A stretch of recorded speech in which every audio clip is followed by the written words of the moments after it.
저물었을 때 아리마대의 부자 요셉이라 하는 사람이 왔으니 그도 예수의 제자라.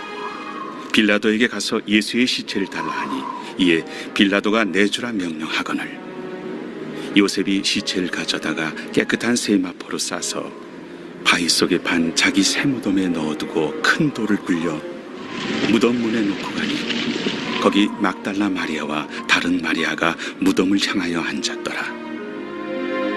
그 이튿날은 준비일 다음 날이라. 대제사장들과 바리새인들이 함께 빌라도에게 모여 이르되 주여, 저 속이던 자가 살아있을 때에 말하되 내가 사흘 후에 다시 살아나리라 한 것을 우리가 기억하노니 그러므로 명령하여 그 무덤을 사흘까지 굳게 지키게 하소서. 그의 제자들이 와서 시체를 도둑질하여 가고 백성에게 말하되 그가 죽은 자 가운데서 살아났다 하면 후의 속임이 전보다 더 클까 하나이다. 빌라도가 이르되 너희에게 경비병이 있으니 가서 힘대로 굳게 지키라. 그들이 경비병과 함께 가서 돌을 인봉하고 무덤을 굳게 지키니라.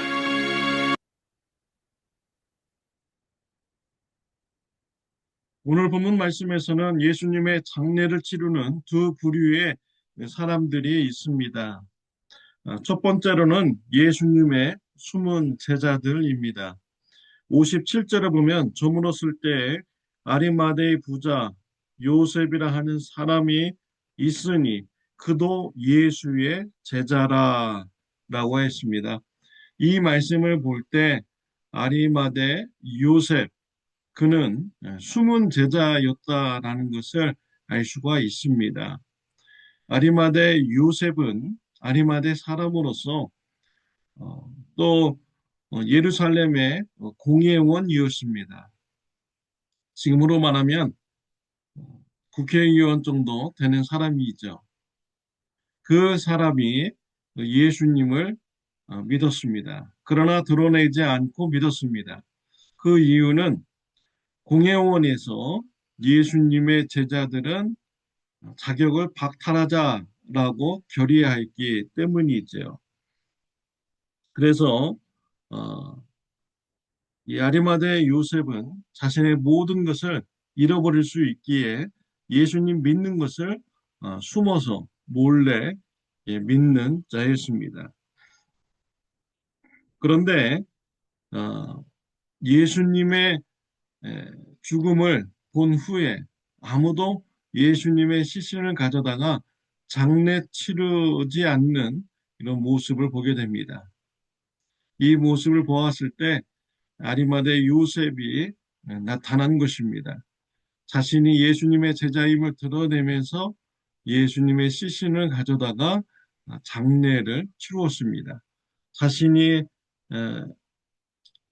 준비해 놓은 이런 새 무덤, 한 번도 쓰지 않는 무덤에 예수님의 시신을 장례를 치루었습니다. 이러므로써 그가 앞으로 공회원에서 쫓겨나고 많은 특혜를 박탈당하는 이러한 일이 있게 되는 것이 사실입니다. 그럼에도 불구하고 아리마대 요셉은 자신의 신분을 드러내어서 제자의 길을 걸어갔습니다. 예수님의 장례를 치루었습니다. 사랑하는 성도 여러분, 저와 여러분의 삶은 어떻습니까? 사람들 앞에서 나는 예수님 믿는 사람이야, 나는 예수님의 제자야 라고 드러내면서 생활하고 있습니까?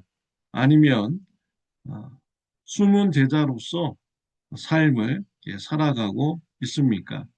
숨은 제자라면 왜 드러내지 못하고 있습니까? 왜 당당하게 나는 그리스도인이다 라고 왜 말을 못하고 있습니까? 거기에는 많은 손해를 감수하기 때문이죠. 내가 그리스도인이라고 드러내는 순간 그리스도인으로서 받는 이런 핀잔, 공격 이런 것을 감수해야 되고요. 또 선행을 해야 될 이런 책임감도 또 주어지게 되는 것이죠. 예수님 믿는 사람으로서 또 모범을 보여야 될 이런 책임감도 있는 것입니다. 그렇다고 해서 우리가 숨은 제자로서 살아가서는 안 되는 것이죠. 예수님을 믿는 자는 예수님과 함께 고난받는 이러한 신앙의 삶이 있어야 되는 것입니다. 마태복음 16장 24절에 보면 이에 예수께서 제자들에게 이르시되 누구든지 나를 따라오려거든 자기를 부인하고 자기 십자가를 지고 나를 따를 것이니라. 예수님을 따라오려는 자들 자기의 십자가를 지고 따라오라라고 말씀을 하셨습니다. 마태복음 10장 38절에는 또 자기 십자가를 지고 나를 따르지 않는 자도 내게 합당하지 아니하니라. 자기 십자가를 지고 따라오지 않는 자 합당하지 않다라는 것입니다. 예수님의 제자로서 밝히고 그에 따른 이런 고난도 감당하면서 예수님의 제자의 삶을 살아가야 되는 것입니다. 베드로전서 4장 13절을 보면 오히려 너희가 그리스도의 고난에 참여하는 것으로 즐거워하라. 이는 그의 영광을 나타나실 때 너희로 즐거워하고 기뻐하게 하려 하심이라 라고 말씀을 하고 있어요. 우리가 그리스도의 고난에 참여하고 동참하는 것, 우리로 하여금 즐거워하게 하기 위한 것이다. 즐거워하기 위한 것이다 라고 했습니다. 왜 고난받는 것이 우리에게 기쁨이고 즐거운 것이 됩니까? 천국에서 상이 있기 때문이죠. 로마서 8장 17절에 보면 자녀이면 또한 상속자 곧 하나님의 상속자여 그리스도와 함께한 상속자니 우리가 그와 함께 영광을 받기 위하여 고난도 함께 받아야 할 것이니라. 예수님과 함께 영광을 받으려면 예수님과 함께 고난도 받아야 된다라고 말씀을 하여 주시고 있습니다. 우리 예수님께서 고난 받으셨기 때문에 저와 여러분들이 죄사함 받고 구원받게 된 것입니다. 예수님의 섬김 때문에 저와 여러분들이 구원받게 된 것이죠. 그래서 우리도 예수님을 따라서 가족들, 성도님들, 이웃들이 구원받게 하기 위하여 우리가 섬기는 어려움을 우리가 감당해야 되겠습니다. 복음을 전함으로써 핀잔도 받아야 되고요. 거부당하는 것도 우리가 당해야 됩니다.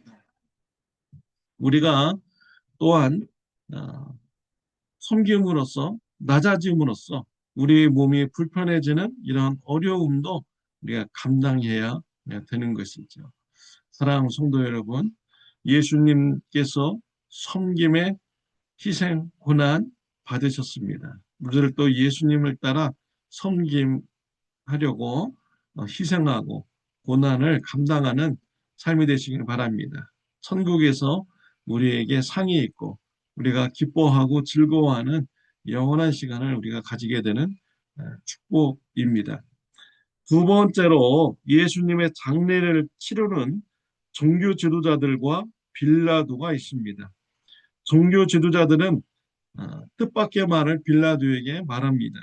63절에 보면 주여 저 속이던 자가 살아있을 때 말하되 내가 사흘 후에 다시 살아나리라 한 것을 우리가 기억하노니 라고 했습니다.